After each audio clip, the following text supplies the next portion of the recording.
저는 중앙대학교 AI학과 이창희라고 합니다. 저는 오늘 조금 헬스케어 관련돼서 브로드한 주제로 이렇게 인공지능이 어떻게 적용되고 있고 어떤 문제점이 있어서 이거를 인공지능 관점에서 어떻게 해결할 수 있을지에 대한 조금 연구 방향이라던가 동향에 대해서 설명하는 그런 시간을 가져보도록 하겠습니다. 먼저 인공지능 머신러닝이 다양한 분야에서 정말 많이 지금 적용됐고 그리고 많은 분야의 비약적인 발전을 가져왔습니다. 헬스케어도 예외가 아닌데요. 사람들이 헬스케어 관련된 종사하는 사람들이 이제 인공지능 머신러닝을 통해서 헬스케어 혁명이 생길 거라고 얘기를 하고 있습니다. 헬스케어 혁명하면 대부분 이런 사진을 떠올릴 것 같습니다. 휴머노이드 같은 의사를 대체하는 로봇가 환자들을 진단하고 처방하고 판단하고 그런 이런 완전히 로봇이 의사들을 대체하는 그런 상황을 그런 환경을 생각하고 있을 것 같은데요.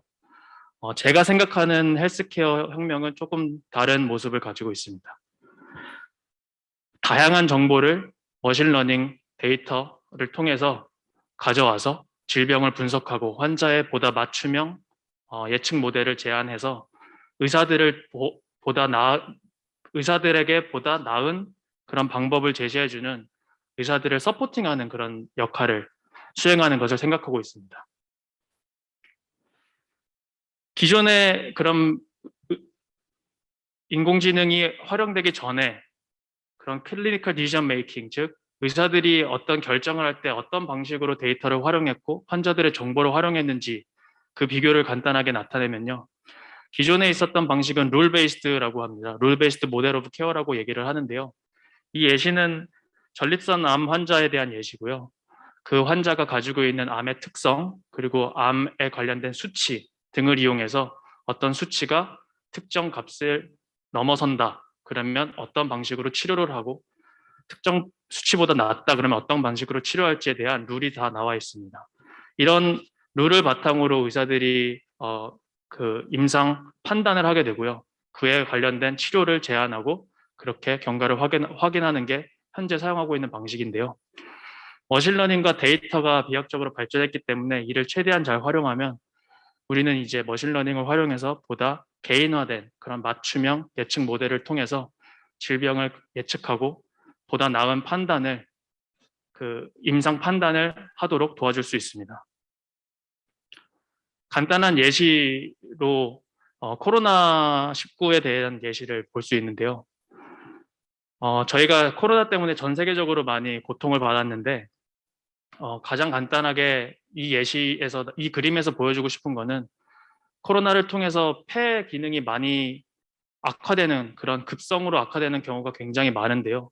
그래서 일반 병동에 입원했던 환자들을 언제 중환자실로 옮겨야 될지 예측하고 그리고 얼마나 심각한 상황으로 빠질지 미리 알고 대처할 수 있으면 중환자실 병동률을 가장 좋게 만들어낼 수 있습니다. 그래서 실제로 중환자실에 가야 되는데 못 가는 불상사가 생기지 않아서 최대한 많은 환자들이 중환자실에서 보다 적극적으로 케어를 받을 수 있고 그런 예측 기반 모델을 기반으로 더 효율을 중환자실에서의 가동률을 높이는 그런 방식으로 활용되고 있습니다. 그러면 이렇게 퍼스널라이즈 모델 오브 케어라는 관점에서 우리가 인공지능을 활용하려면 어떤 목적을 가져야 할까요? 세 가지 측면에서 우리가 퍼스널라이즈 모델 오브 케어를 만들어야 된다고 생각합니다. 머신러닝이 가져야 될 가장 궁극적인 목표는 첫 번째로는 퍼포먼스가 좋아야 됩니다. 당연히 퍼포먼스가 기존에 있었던 룰 베이스드라던가 아니면 그냥 의사들의 지식에 기반한 그런 방식보다 퍼포먼스가 좋지 않다면 당연히 사용할 이유가 없겠죠. 두 번째로는 액셔너블 혹은 인터프레터블 인포메이션을 제공해야 됩니다.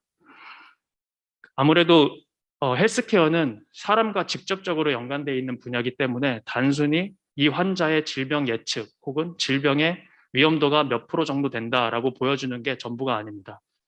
왜 질병이 이 정도 확률로 발병할 거라고 예측했는지 그런 다양한 정보를 제공을 해줘서 실제로 의사와 환자가 둘 다 안심하고 사용할 수 있는 그런 모델을 제공해줘야 됩니다.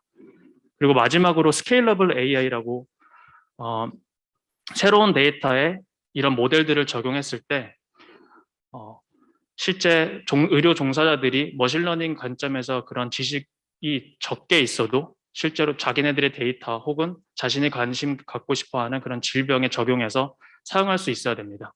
이 세 가지를 만족했을 때 우리는 크리티컬 디시전 메이킹, 즉 아주 의사결정이 아주 치명적인 역할을 하는 이런 헬스케어 같은 분야에 성공적으로 적용시킬 수 있을 겁니다. 그러면 이 머신러닝 모델들을 어떻게 개발하고 어떻게 적용시킬지 이런 생각을 하게 되다 보면 크게 몇 가지 고려사항이 있게 됩니다. 왜냐하면 기존의 딥러닝이라던가 머신러닝이 잘 동작하는 영상이나 영상이나 NLP와는 다르게 헬스케어 데이터는 몇 가지 특징을 가지고 있는데요. 그 5가지 고려사항을 보면 다음과 같습니다. 첫 번째는 데이터 샘플 숫자가 작습니다. 이거는 물론 헬스케어뿐만이 아니라 다양한 어플리케이션 분야에서 겪고 있는 고충인 것 같은데요. 헬스케어 역시 예외가 아닙니다. 두 번째는 컴플렉스 데이터, 즉 환자로부터 추출한 다양한 정보를 어떻게 실행 가능한 정보로 바꿔줄지에 대한 고려사항입니다. 세 번째는 이와 연관된 내용인데요. What if question이라고 하는 만약에 어떤 특정 환자에게 트리트먼트 A라고 하는 치료를 주지 않고 다른 치료를 줬으면 어떻게 이 환자의 예후가 바뀌었는지 이런 실제 데이터에선 보여질 수 없는 그런 예측에 대해서 예상하는 그런 문제가 됩니다. 네 번째 고려사항은 실제 의료 종사자들이 어떤 머신러닝 모델을 어떻게 활용할지, 하이퍼 파라미터를 어떻게 선택해야 될지에 대한 고려사항 없이 본인들이 가지고 있는 데이터에 모델을 적용시킬 수 있도록 해주는 그런 모델 셀렉션으로부터 자유롭게 만드는 그런 방법에 대해서 생각을 해야 됩니다. 마지막으로는 헬스케어와 관련된 몇 가지 아주 독특한 챌린지들이 있는데 그 5가지에 대해서 오늘 발표를 통해 다뤄보도록 하겠습니다. 먼저 첫 번째, 스몰 샘플 사이즈입니다. 기존의 영상 처리나 자연어 처리 같은 경우에는 굉장히 크게 만들어 놓은 데이터 셋들이 아주 퍼블릭하게 존재하고 있습니다. 그래서 데이터 셋 자체가 굉장히 크다 보니까 딥러닝 사이즈를 굉장히 크고 효율적으로 만들 수가 있고요. 그렇기 때문에 실제 딥러닝이 가지고 있는 캐패시티를 최대한 활용할 수 있어서 아주 비약적인 성능 향상을 가져왔습니다. 헬스케어 같은 경우에는 몇 가지 큰 데이터 셋들이 존재하기는 하는데요. 기본적으로는 샘플 수가 수백 혹은 수천 단위로 굉장히 작습니다. 수천도 굉장히 큰 데이터셋에 속하는 그런 사이즈가 되고요. UK 바이오뱅크나 미믹과 같은 퍼블릭하게 어베일리블한 데이터 역시도 특정 환자군으로 그 목적을 맞추다 보면 그 샘플 수가 굉장히 적어지는 그런 문제를 가지고 있습니다. 그럼 어떻게 저희는 머신러닝과 딥러닝을 이런 작은 샘플을 가지고 있는 데이터에 적용해서 성능을 향상시킬 수 있을까요? 가장 잘 알려진 방법이 바로 언레이블된 데이터, 즉 퍼블릭하게 어베일리블을 하지만 우리가 특정 환자군이나 질병하고는 조금은 관계가 없어도 다른 레이블이 없는 데이터로부터 무언가 잘 배워서 활용해보자라는 게 첫 번째입니다. 이거는 헬스케어뿐만이 아니라 레이블링이 비싼 이미지라든가 자연어 그리고 그 외에 많은 어플리케이션에서도 많은 연구가 되고 있는 내용인데요. 가장 간단하게는 세미 슈퍼바이즈 러닝이라고 해서 언레이블 샘플로부터 어떤 중요한 스트럭처, 데이터의 구조 등을 가져와서 그거를 실제 레이블에 트레이닝 시킬 때 적용시키는 방법입니다. 가장 대표적인 방법으로는 레이블 프로파게이션이라고 하는 게 있을 수 있고요. 여기서 우리가 생각하고 있는 거는 레이블이 없는 이런 데이터지만 인접한 데이터의 경우에는 동일한 레이블을 공유한다라는 그런 가정하에 레이블을 전파시킴으로써 우리가 부족한 레이블 수에 대해서 대처할 수 있는 그런 방식이 되겠습니다. 최근에는 조금 더 스마트한 방식을 이용해서 학습을 시키고 있는데요. 대표적인 예로 자기 지도 학습이라고 하는 셀프 슈퍼바이즈 러닝이 있겠습니다. 이거는 이제 영상에서 가장 많이 시도가 되었던 방법이고 지금은 자연어 처리에서도 가장 기본적으로 활용하고 있는 그런 방법이 되겠습니다. 이미지에서 가장 간단한 예를 들면 직소 퍼즐이라든가 컬러라이제이션이라고 하는 자기지도 학습 방법을 예를 들 수 있는데요. 직소 퍼즐 같은 경우에는 실제 우리가 클래시피케이션 분류 문제를 풀고 싶은데 그 레이블이 존재하지 않아도 사진을 임의로 잘라서 그 순서 배열을 바꾸고 그 배열을 다시 원상복귀시키는 그런 문제를 풀도록 해서 실제 레이블을 우리가 푸는 문제는 아니지만 이 퍼즐을 맞춰감으로써 이미지에 대한 어떤 구조를 배워간다라는 개념을 가지고 있습니다. 우리가 간단하게 예를 들면 어린 아이들이 퍼즐을 맞추려면 한 5살, 6살 정도가 돼야 되는 걸로 알고 있는데요. 결과적으로는 그 사진을 보고 순서가 뒤죽박죽 섞여 있어도 우리가 사진 이미지에 대한 어떤 개념을 알고 있어야 그 어떤 퍼즐들이 인접하는지 맞출 수가 있고, 그렇기 때문에 이를 통해서 배운 인코더, 프리트레인된 네트워크는 이미지에 대한 자체적으로 어떤 개념 정보를 잘 추출할 수 있다라는 그런 골자를 가지고 있습니다. 그게 셀프 슈퍼비전의 골자고요.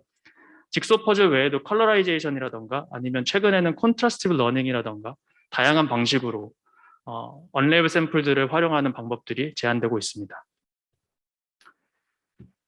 근데 문제는 헬스케어 데이터 같은 경우에는 이런 이미지와 자연어 처리에서 나오는 데이터셋과는 조금 다른 특징을 가지고 있다는 겁니다. 이미지 같은 경우에는 그 어떤 픽셀 위치, 인접한 위치에 따라서 코릴레이션이 존재하기 때문에 스페이셜 코릴레이션을 가지고 있다고 우리는 일반적으로 얘기를 하고요. 자연어 처리 같은 경우에는 시퀀셜 코릴레이션, 순서나 위치에 따라서 그 연관성을 가지고 있는 스페셜 코릴레이션이 있다고 얘기를 합니다. 반면에 우리가 헬스케어에서 가장 많이 접하는 데이터는 태블러 데이터고, 태블러 데이터는 이렇게 정형화된 데이터이기 때문에 특정 위치나 어떤 순서에 따라서 어떤 코릴레이션을 갖고 있지 않는 경우가 굉장히 많고요. 그렇기 때문에 우리가 일반적으로 직소 퍼즐처럼 임의로 테이블을 잘라서 뭘 판단을 한다던가 아니면 임의로 컬러에 매핑시켜서 뭔가를 생각할 수 있는 자기지도 학습들이 사실상 적용이 어렵게 됩니다. 그러면 이 문제를 해결하기 위해서 어떤 방법이 있을까요? 가장 최근에 나온 연구를 예를 들어보겠습니다. 바임이라고 하는 닙스 2020년에 나왔던 논문이고요. 저랑 같이 박사학위를 했던 윤진성 박사가 지금 현재는 구글 클라우드에 있는데요. 윤진성 박사가 제안했던 논문을 간단하게 소개드려 보겠습니다. 일단 태블릿 데이터이기 때문에 저희가 코릴레이션이나 그 스페셜 코릴레이션, 시퀀셜 코릴레이션 같은 개념을 적용시킬 수는 없었고요. 그래서 할 수 있는 방법은 임의로 피처들을 선택해서 그 피처들의 마스크를 씌우는 겁니다. 그래서 그 피처들을 주지 않고 네트워크를 트레이닝 시켜서 마스킹된 피처들을 복원시키는 그런 문제를 풀도록 합니다.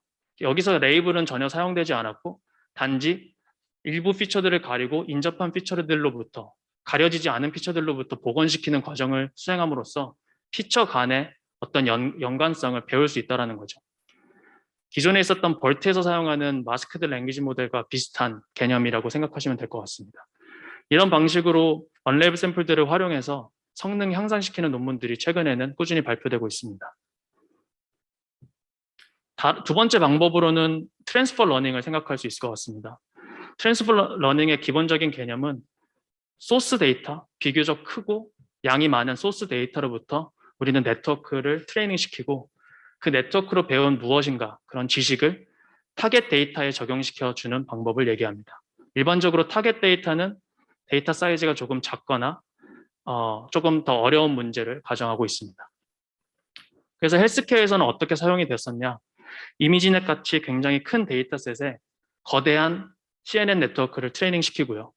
그리고 실제로 우리가 가지고 있는 엑스레이라던가 아니면 뭐 MRI 데이터라던가 그런 이미지 데이터에 우리가 가지고 있는 이미지 데이터에 학습을 시키게 됩니다.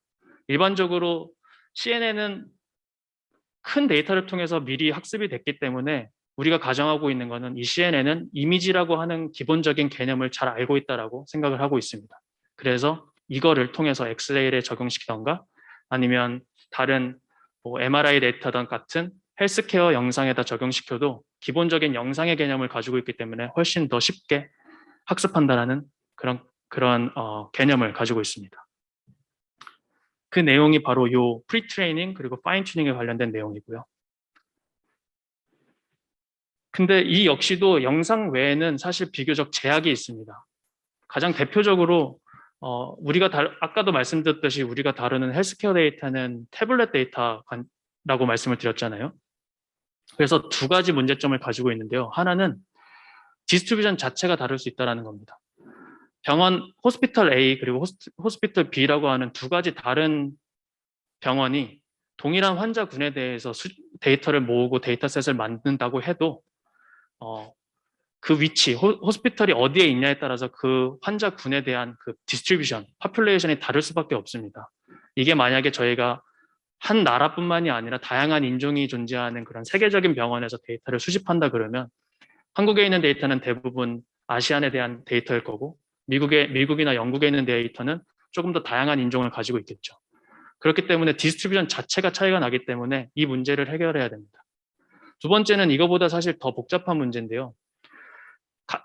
동일한 병원 외에 심지어 동일한 병원에서도 옵서베이션을 만들어낼 때 모든 피처들에 대해서 동일한 피처들에 대해서 그 측정을 하지 않습니다. 환자군에 따라서 다른 피처들을 측정하고요. 또는 병원에 따라서 다른 기계를 이용해서 다른 피처들을 측정합니다. 그래서 생기게 되는 피처 미스매치라는 문제가 있습니다. 기존에 있었던 트랜스퍼 러닝 같은 경우는 이미지라고 하는 동일한 개념을 가지고 있었기 때문에 같은 CNN을 인풋으로 사용해서 프리트레이닝, 파인 튜닝을 적용시킬 수 있었다면 태블릿 데이터를 가지고 있는 이런 헬스케어 같은 경우에는 곧바로 적용시키기가 굉장히 어렵게 됩니다. 그럼 이런 문제들을 어떻게 해결할 수 있을까요? 2018년도 ICLR 논문에서 제안한 방법은 이런 호스피털 A, B, C, D, E라고 하는 다양한 호스피털에서 나오는 데이터를 가지고 동일한 레이턴 리프레젠테이션을 만들어서 그 레이턴 리프레젠테이션을 공유하는 방식으로 트랜스퍼 러닝을 제안했습니다. 여기서 제안한 방식은 그 당시 때 한창 유행이었던 GAN이라고 하는 제너티브 모델을 사용을 했었고요. 결과적으로 한 호스피털에서 나온 데이터를 최대한 잘 활용해서 동일한 레이턴 스페이스로부터 데이터를 트랜스퍼 해줌으로써 그 성능 향상시키는 것을 연구적으로 보여줬습니다. 이 외에도 최근에 제너럴라이제이션이 잘 되도록 만들어주는 방식으로 굉장히 많은 연구가 진행되고 있고요. 두 번째 고려사항은 어떻게 실행 가능한 정보로 이 복잡한 데이터를 바꿔주느냐라는 내용이 되겠습니다. 제가 처음 박사 학위를 시작할 때 지도 교수님과 그 의사들하고 미팅을 굉장히 많이 했었는데요. 굉장히 의사들을 설득해서 이 머신러닝, 딥러닝 모델을 적용시켜서 활용하려고 하는 게 굉장히 어려웠습니다. 첫 번째는 당연히 비전공자이기 때문에 거부감, 배척감이 들 수밖에 없고요. 그거보다 더 큰 이유는 딥러닝이라고 하는 게 잘 되는 건 아는데 블랙박스 모델이기 때문에 이해할 수 없다는 게 큰 문제였습니다. 의사들이 어떤 질병에 대해서 판단을 내리는 기준을 제공해 줄 수가 없다는 게 가장 큰 문제였죠. 물론 지금은 워낙 머신러닝이나 딥러닝 모델들이 기존의 룰 베이스드뿐만 아니라 그냥 간단한 통계 모델보다 훨씬 동작을 잘하기 때문에 지금은 많은 의사들도 협업을 원하고 있지만 그 당시 때는 그 퍼포먼스만 가지고는 이렇게 승부를 볼 수가 없었던 상황이었습니다. 그래서 다행히도 그 당시 때 또 많은 다른 어플리케이션에서도 관련된 그런 그 챌린지들이라고 생각하는 사람들이 많았기 때문에 이걸 어떻게 이해할 수 있을지에 대한 연구를 굉장히 많이 했고요. 그 대표적으로 몇 가지 예시를 들어보면 헬스케어에서는 그래서 어떤 변수가 주요하게 동작을 했는지에 대한 정보를 제공해주고 그리고 블랙박스 모델이 어떤 방식으로 동작했는지 간단한 식을 통해서 정보를 제공해주거나 아니면 클러스터링 같은 서브그룹 어널리시스를 통해서 특정 환자군들을 모아서 이해를 하기 쉽게 정보를 제공해주거나 아니면 내가 이렇게 리스크 프레딕션을 했는데 내가 uncertainty, 불확실성은 얼마나 되고 이거를 수치를 통해서 의사들에게 제공해주는 그런 방식으로 다양하게 연구가 진행되어 왔습니다. 첫 번째는 변수 주요도인데요. 변수 주요도 같은 경우에는 뭐 워낙 예전부터 많이 연구가 되었던 분야고 최근에는 딥러닝을 활용해서 변수 주요도를 제공해주는 그런 연구도 활발히 진행되고 있습니다. 저 역시 아이클리어에서 최근에 언레이블드 샘플들을 활용해서 변수 주요도를 제공할 수 있는 방법에 대해서 발표를 했었고요. 당연히 이런 그 변수 주요도를 제공해 준다 그러면 어떤 질병에 어떤 변수들이 주요하게 역할을 했는지에 대해서 제공해 줄 수 있기 때문에 과학적으로도 어떤 주요 정보를 제공해 줄 수가 있고요. 그리고 추후에 모든 옵서베이션을 다 할 필요 없이 조금 더 코스트 에피션트하게 주요 변수들을 측정하도록 제공해주는 그런 가이드를 제공해주는 방법으로도 활용될 그런 여지가 많이 있습니다. 이 외에도 변수 주요도를 그냥 단순히 파퓰레이션 단위에서 이러이러한 변수들이 이 질병에 중요했다라는 정보만 제공해 주는 게 아니라 인스턴스 와이즈로 이런 변수 주요도를 제공해 줄 수도 있습니다. 예를 들어서 나이가 많은 환자군과 젊은 환자군은 당연히 확인해 봐야 되는 변수들이 다를 수 있고요.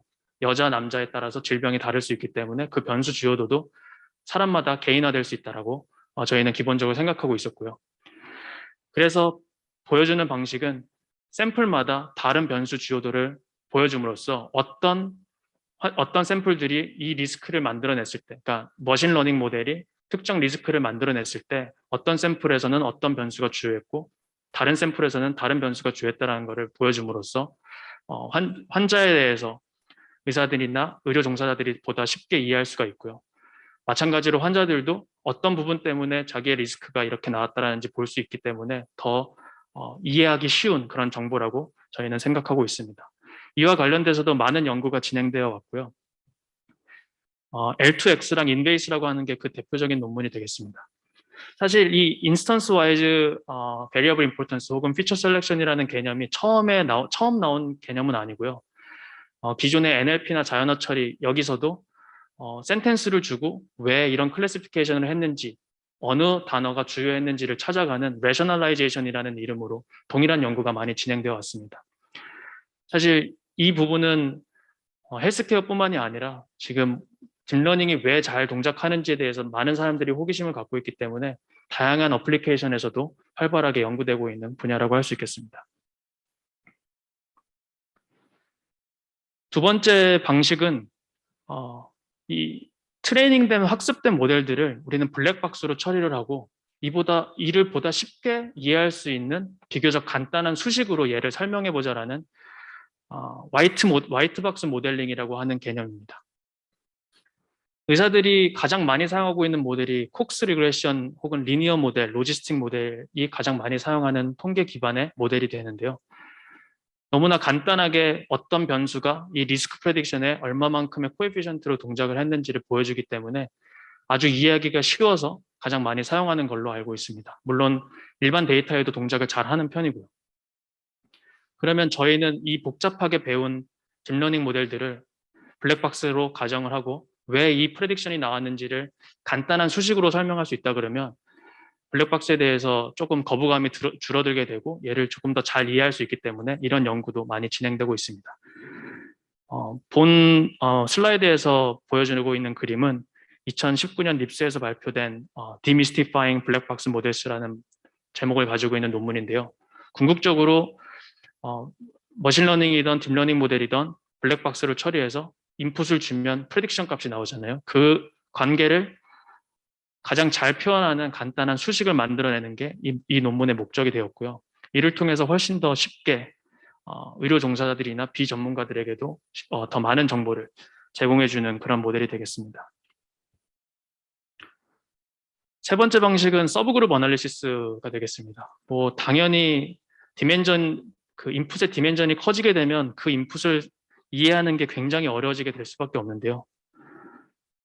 가장 간단한 방법은 어떤 환자들 또는 어떤 샘플들이 유사한 경향을 띄었는지를 묶어서 표현을 한다 그러면 더 쉽게 그 질병 혹은 그 환자에 대한 예측을 이해할 수 있게 됩니다. 그래서 많이 활용되고 있는 게 바로 서브그룹 어널리시스라고 하는데요. 아무래도 데이터가 점점 더 많이 모이고 더 다양한 옵서베이션이 추가되고 있기 때문에 이런 서브그룹 어널리시스는 필수적으로 필요한 모델을 이해하기에 필수적으로 필요한 그런 방식이 되겠고요. 저 역시 이 분야에 대해서 꽤 오래 연구를 해왔습니다. 제가 관심을 가졌던 부분은 타임 시리즈를 어떻게 잘 묶어서 표현하냐에 대한 연구 방법이었고요. 제가 ICML에서 발표했던 논문은 그냥 단순히 그 타임 시리즈의 유사도만 분석하는 게 아니라 결과적으로 타임 시리즈가 어떤 아웃풋을 내는지에 대해서 그 관계를 가지고 묶으면 더 이해하기가 쉽지 않을까라는 관점에서 연구를 했습니다. 세 번째 질문은 what if question, 만약에 뭐뭐 했었더라면 이라는 질문을 가지고 어떻게 대답할 수 있느냐, 머신러닝과 딥러닝을 통해서 라는 고려사항입니다.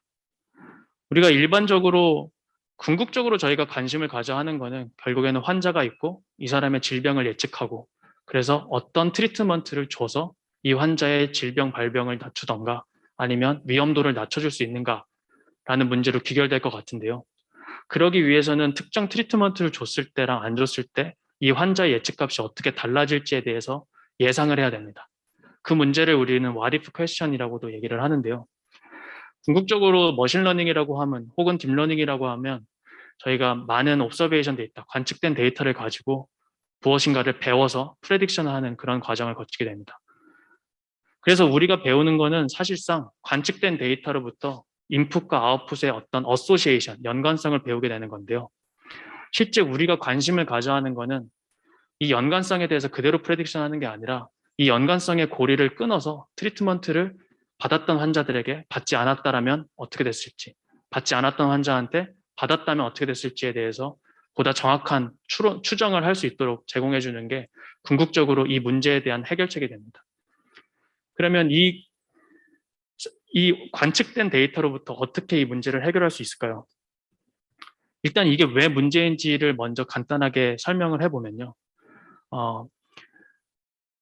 이 키모테라피라고 하는 암 환자에 제공되는 트리트먼트인데 이게 사실 굉장히 고통스러운 트리트먼트라고 하더라고요. 암 환자가 굉장히 견디기 힘들어하는 그런 치료 중에 하나인데 이 키모테라피를 주는 환자와 안 주는 환자가 명백하게 구분이 됩니다. 그 환자의 나이라던가 건강 상태 등에 따라서 혹은 암의 종류에 따라서 주고 안 주고가 명확하게 구분이 되는데요. 그거를 디스트리뷰션으로 나눠서 생각을 해보면 이 그룹이 굉장히 다른 디스트리뷰션을 갖게 됩니다. 근데 궁극적으로 우리가 프레딕션 할 때 예상하고 싶은 거는 전체 코호트에 대한 전체 디스트리뷰션에서 나왔다고 가정을 하고 예측을 해야 되기 때문에 그 연관성이 깨지게 되는 거죠.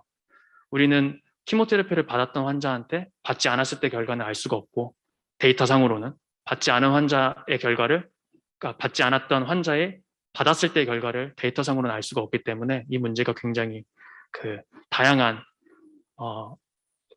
도전적인 문제들을 내포하고 있습니다. 이에 대해서 통계학에서 굉장히 많은 연구가 있었습니다. 주디아 펄이라고 하는 교수를 필두로 해서 굉장히 오랫동안 연구가 진행됐던 내용인데요. 최근에는 이게 머신러닝과 딥러닝으로도 와서 어떻게 하면 머신러닝, 딥러닝을 이용해서 관측된 데이터를 바탕으로 이런 what if question에 대해서 정확한 추정을 할 수 있을까에 대한 연구가 진행되고 있고요. 저 역시도 최근에 닙스에서 이와 관련된 논문을 발표했는데 이 부분에 대해서 꾸준히 계속 많은 연구가 나오고 있는 추세입니다. 네 번째는 어떻게 하면 의료 종사자들이 머신러닝, 딥러닝 모델을 잘 모르지만 잘 자신의 데이터 혹은 자신의 코호트에 적용할 수 있을지에 대한 내용인데요. 실제로는 의사들이 이런 데이터만 가지고 활용하는 것도 버겁다라는 얘기를 많이 합니다. 근데 머신러닝, 딥러닝 알고리즘을 주고 이거를 자신의 데이터에 적용시켜서 프레딕션 모델을 만들면 된다라고 얘기하는 게 사실상 적용이 불가능한 거죠. 그렇다고 매번 머신러닝, 딥러닝 전문가들이 특정 데이터를 다룰 수도 있는 상황이 아닙니다. 왜냐하면 그 데이터 열람권이 없으니까요. 그러면 어떻게 할 수 있느냐? 이 문제를 해결하기 위한 솔루션으로는 오토ML이라는 방법이 있습니다. 그래서 어떤 모델이 어떤 데이터에서 잘 동작하는지를 다 일일이 테스트해보고 어떻게 하이퍼 파라미터를 변화시켜서 적용시켜보고를 다 하지 않아도 이거를 머신러닝 프레임워크 안에서 자연스럽게 모델을 선택해주고 해당 모델과 관련된 하이퍼 파라미터들을 선택해주는 그런 방식이 되겠습니다. 이렇게 되면 실제로 의료 종사자들이나 비전문가는 이 오토ML이라고 하는 프레임워크, 이 메소드만 돌리게 되면 자신의 데이터에 최적화된 그런 프레딕션 모델을 만들어낼 수 있고 바로 현장에서 사용할 수 있는 그런 강점을 가지게 됩니다. 이 논문은 이제 2018년도 ICML에서 제안됐던 논문이고요. 실제 오토ML 프레임워크에서 임퓨테이션, 전처리 과정에 해당되는 임퓨테이션이라던가 피처 프로세싱, 그리고 클래시피케이션 모델을 어떤 걸 선택해서 어떤 후처리 과정, 캘리브레이션 과정을 거치는지를 다 통으로 오토ML을 통해서 바로 선택해서 실제 의료 종사자들은 데이터만 넣으면 완벽한 모델을 가지게 만드는 그런 방식을 제안한 논문이고요. 실제로도 많은 의사들과도 코워크를 한 논문입니다. 저 역시도 여기에 관심이 많았어서 한동안 연구를 진행을 했었고요. 저는 좀 더 헬스케어에 특화된 문제인 서바이벌 어널리시스, 즉 생존 분석이라고 하는 그 모델에 적용시켜서 이 연구를 진행했었습니다. 마지막으로 이제 몇 가지 헬스케어에 특화된 챌린지들이 있는데요. 그 내용에 대해서 알아보도록 하겠습니다. 첫 번째는 우리가 기존에 알고 있었던 분류라던가 리그레션 문제들하고는 다르게 저희 그 헬스케어 데이터는 레이블이 없는 경우가 굉장히 많습니다. 대부분 스터디가 계속 진행 중이거나 아니면 환자가 중간에 중도 하차를 해서 그 환자의 레이블이 어떤지를 확인할 수 없는 경우가 많습니다. 그러면 가장 기본적으로 기존의 머신러닝 모델을 활용하듯이 사용한다 그러면 레이블을 우리가 임의로 설정을 해줘서 그 팔로우업이 없는 환자들은 버리거나 그 샘플들은 아니면 그 샘플들에게 특정 레이블을 설정해주는 방식이 있을 것 같은데요. 그렇게 되면 큰 문제가 생기게 됩니다. 왜냐하면 우리가 일부분의 환자들을 그 타겟에서 그 데이터셋에서 제외시키는 거기 때문에 데이터 디스트리뷰션의 왜곡을 만들어내는 거죠. 이렇게 왜곡이 생기게 되면 거기에 우리가 만들어낸 머신러닝이든 딥러닝 모델은 바이어스가 생길 수밖에 없고 궁극적으로 우리가 만든 모델이 잘 동작하지 않는 그런 문제가 생길 수 있습니다. 이를 해소하기 위한 방식이 바로 생존 분석 모델이라고 하는 서바이벌 어널리시스 혹은 타임 투 이벤트 어널리시스라고 하는 방식인데요. 통계학적으로는 굉장히 많은 연구가 있었지만 딥러닝이나 머신러닝에는 비교적 적게 연구가 되어 있었습니다. 제가 처음 이제 박사학위를 시작하면서 관심을 가졌던 분야여서 이 부분에 대해서 딥러닝을 활용해서 어떻게 서바이벌 어널리시스에 적용시킬 수 있는지에 대한 연구를 했고요. 최근에도 이와 관련된 연구가 꾸준히 지속되고 있습니다. 두 번째 챌린지는 아무래도 이미지나 자연어 처리 같은 경우에는 이미지 같은 경우에는 CNN이라고 하는 완전히 강력한 네트워크 아키텍처가 있어서 그런 이미지의 특성들을 잘 추출해내는 그런 네트워크를 가지고 있고요. 자연어 처리 같은 경우에도 최근에는 RNN으로부터 최근에는 트랜스포머까지 사용되고 있는데 자연어 처리에 해당되는 그 언어의 특성을 정말로 잘 활용한 그런 모델들이 되겠습니다. 반면에 메디컬이나 지노믹 데이터 같은 경우에는 그런 특징들이 잘 나타나지 않고 태블러의 특징을 갖는 경우가 많고 그리고 데이터마다 독특한 그런 특성들을 가지게 되는 경우가 많습니다. 지노믹 같은 경우에는 인접한 지놈 데이터가 지놈 피처가 굉장히 코릴레이션이 많다던가 하는 그런 유전적 특성을 가지고 있기 때문에 이런 문제를 잘 해결해야 되는 네트워크가 필수적이라고 생각하고 있습니다. 마지막으로는 이제 개인 정보 문제인데요. 데이터를 많이 쓰면 많이 쓸수록 우리가 딥러닝을 통해서 성능을 개선할 수 있는 여지가 많게 되는데 그렇다고 우리가 단순하게 메타데이터를 만들 수 있는 상황은 아닙니다. 왜냐하면 질병 관련된 데이터는 워낙 프라이버시 관련된 이슈가 많기 때문에 우리가 함부로 열람을 하거나 함부로 공유를 할 수가 없고요. 그러면 우리가 이를 어떻게 잘 모아서 딥러닝이나 머신러닝 연구에 활용할 수 있을까? 이런 생각의 관점에서 만들어내는 게 바로 프라이버시, 신테틱 데이터를 제너레이션 하지만 프라이버시 이슈를 건드리지 않는 그런 문제가 되겠습니다. 그래서 궁극적으로는 프라이버시를 훼손시키지 않는, 그래서 우리가 데이터 샘플만 가지고 원래 데이터로 복원시킬 수 없는 그런 환경을 만들어주지만 실제 질병과 이 환자 간의 데이터 디스트리뷰션을 망가뜨리지 않는 그런 방식으로 데이터를 변형시켜줘서 이렇게 변형된 데이터를 공유함으로써 우리가 보다 더 잘 머신러닝이나 딥러닝에 활용할 수 있지 않을까라는 연구가 많이 진행되고 있습니다.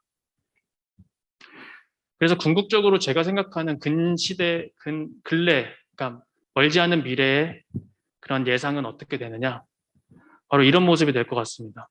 실제로 좋은 의료 시설과 좋은 의료진을 통해서 많은 사람들이 혜택을 받는 나라가 바로 우리나라 같은데요. 아프리카나 동남아만 가도 이렇게 전문 의료진이나 전문 시설이 없기 때문에 굉장히 제약이 된 상황에서 의료 진단을 받고 치료를 받는다고 합니다.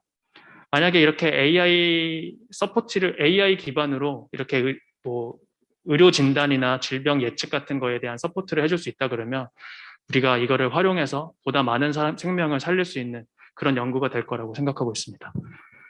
네, 이상으로 발표를 마치도록 하겠습니다. 감사합니다. 네,